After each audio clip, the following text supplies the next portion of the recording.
Hello, this is Pastor Deborah again, and welcome to another episode of the Agape Love podcast show. Love is here, a love story of the ages. This is episode number 9. It's from a big book I wrote many years ago about an eternal love story between a great Father and all of humanity. But it starts off very strange that all of humanity had blindness and were spiritually deaf to all his wonderful words of truth and light. They were called the spiritual multitudes, and we learned about them in the Authorized King James Bible. We were working through the book of Matthew. Matthew was an early disciple of this strange man named Christ Jesus, who said he was one with God, and he was with God, and God was with him, and that he was the Son of God inside a dirt body. Humanity couldn't believe it, that God was in man. So he told stories and parables and fables and used what they knew, fishing, plowing, planting, harvesting, to help them see things they could not see. But their spiritual heart and their soul was spiritually blind and dead.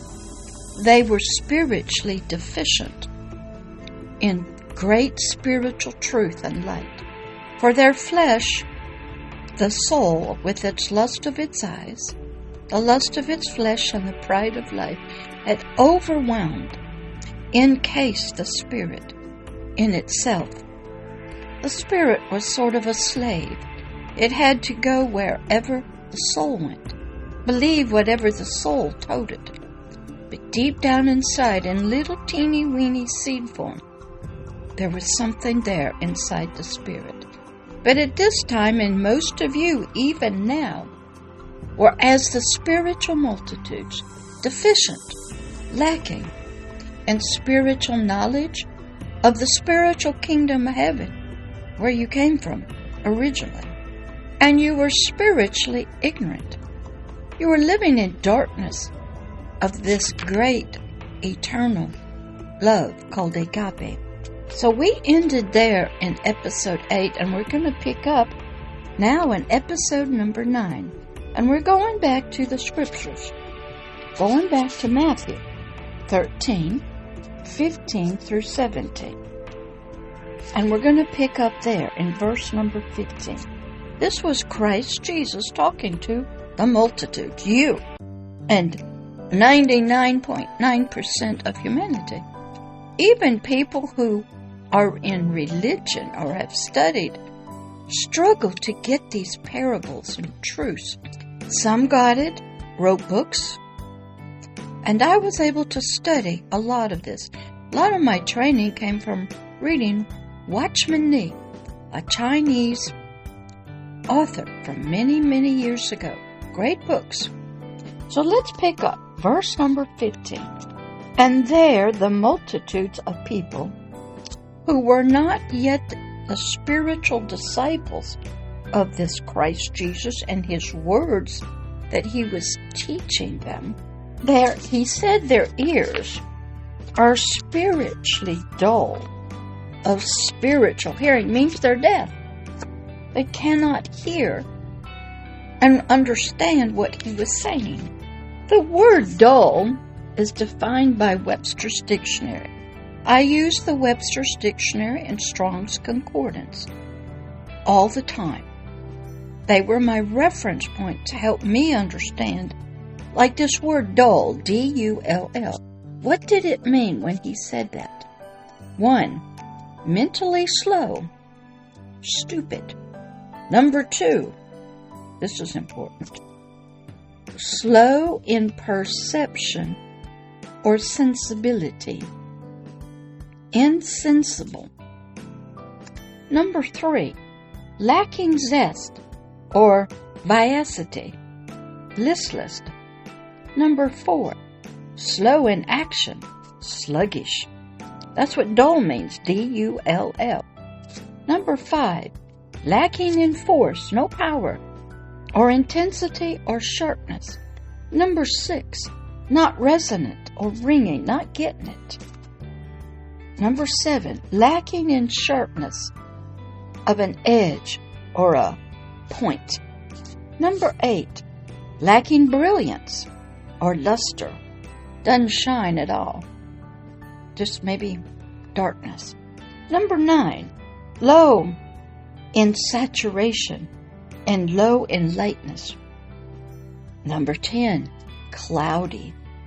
Number 11, tedious, uninterested. There were some synonyms that went along with this word of dull. Blunt, obtuse, meaning not sharp, not keen or acute. Now that's right out of Webster's dictionary. Yes, you have to look up the synonyms, and you have to read slowly. The word dull, D-U-L-L, suggests a lack or loss of keenness, zest, or pungency. That means sharpness. Blunt means suggest an inherent lack of sharpness or quickness of feeling or perception. A lot about perception. The word obtuse, O-B-T-U-S-E, implies such bluntness as makes one insensitive in perception or imagination. Can you believe it? You can be so dull, you don't get it. You don't get parables, you don't get fables, you don't understand fairy tales, you don't understand when you look at flowers, plants, nature. You just don't get it. So a spiritual man doesn't mean male sex, it means the spirit being. I call it the forever person, hidden away inside of a dirt body, of dust and earth, inside the soul, sort of speaking. But I learned when I studied that our spirit takes on the form of our physical body. It has arms and legs, mouth and eyes and ears and a brain. It has internal organs made of hopefully light, but usually just darkness. But our spirit doesn't have an animal form. It doesn't have a weird creature form. It has the form of the physical body. But this body of dust and earth is a covering, sort of like clothes, a bodysuit maybe. And inside is a spiritual being, but its spiritual ears are slow in spiritual hearing. They're spiritually sluggish. Spiritually lack spiritual zest or eagerness to want to listen. They're spiritually insensitive. They really don't care. In spiritual perception or spiritual imagination. They really don't care what a fable means, a fairy tale, your stories. They don't care what the teachers are talking about. They don't care about history. They really don't listen to anything.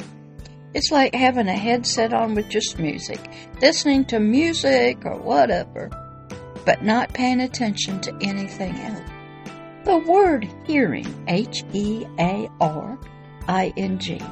is defined by Webster's dictionary as, number 1, the process, the function or power of perceiving sound. Now, the spirit can hear sometimes, but the sounds can drown out the quiet voice of God or anything that is trying to come in. It's overcome maybe by other kinds of sounds that are so loud that sounds that it needs to hear cannot get through. Hearing is the special sense by which noises and tones are received as stimuli. So not only hearing, if you ever look at audio work, The sounds come into the ear, it stimulates certain things in our biological brain that sends neural, electrical, chemical vibrations, waves, into other parts of our brain. It's a multifaceted component, hearing. And you have to understand words and all kinds of things, sounds, vibrations, light, that's carried in the voices. Number 3, hearing is the opportunity to be heard, to present one's side of a case, or to be generally known or appreciated. Sort of like if you go to court, you have a hearing, somebody gets to hear your side of the case. Number 4, hearing is a listening to arguments, sort of in a courtroom. The word hear, H-E-A-R, is defined by Webster's dictionary as, number 1, to perceive or apprehend by the ear. But if you're deaf, like Helen Keller was, and many other people, you could hear through sign language. That's right. You can learn to hear. Some people can read lips if they can see. But if you're spiritually blind and deaf, you got a problem. Number 2, hearing means to gain knowledge by hearing. Number 3, to listen with attention, to heed. Most of you aren't listening with attention. You learn that in school. You don't even listen to your parents. You don't even pay attention to the weather. Don't listen to the news. Don't study, don't listen, don't care. Just want to listen to music. Be into lust of the eyes, lust of the flesh. Have fun. That's some of you. Others just don't want to listen. You don't want to attend to it. It takes too much effort. Number 5, you don't have the capacity of sound. Number 6, it means to gain information, to learn. Number 7, to receive communication. Number 8, to entertain the idea. Did you know back during many wars, there was a lot of kinds of communication? They used to use pigeons. Then came the telegraph. Some people used smoke signals. Other people used riders to get messages from one place to another. Nowadays, we have all kinds of social media. We have all kinds of unseen microwaves that come into our house, into our computers, our phones. Communication is vital, but hearing is also vital. So we are spiritually learning that the spiritual multitudes and that spiritual man's spiritual hearing are spiritually dull of spiritual hearing, of the spiritual kingdom of heaven's mysteries. And therefore these spiritual multitudes' heart and mind, through the lack of spiritual hearing, causes the spiritual part of us to not spiritually attend to the spiritual words of spiritual knowledge from anywhere, or about the spiritual mysteries of the spiritual kingdom of heaven and its king, its government, its laws, its justice, of agape love, its territory, the earthly rules for us, and so much more. Or we just don't spiritually listen with any spiritual attention. So we just spiritually entertain other things. We don't give heed to what we should. Therefore, you are one of the spiritually dull of hearing. And that is probably you. And you're dull of hearing of the spiritual mysteries of the spiritual kingdom of heaven or paradise. You might hear it, but you don't get it. I see you out there, and I meet you out there on LinkedIn, social media, on the phone, in the spirit, and you don't have a clue. And so this Christ Jesus and so many others are saying, you are a spiritual multitude who is dull of spiritual hearing. You're deaf of the words of spirit and life. You may not believe it, but 99% of humanity, not of nature. Nature hears God spiritually. God can talk to animals, the wind, the rain, the thunder, the lightning. God can send angels. So can his spiritual adversary, Satan. But you may not even get it.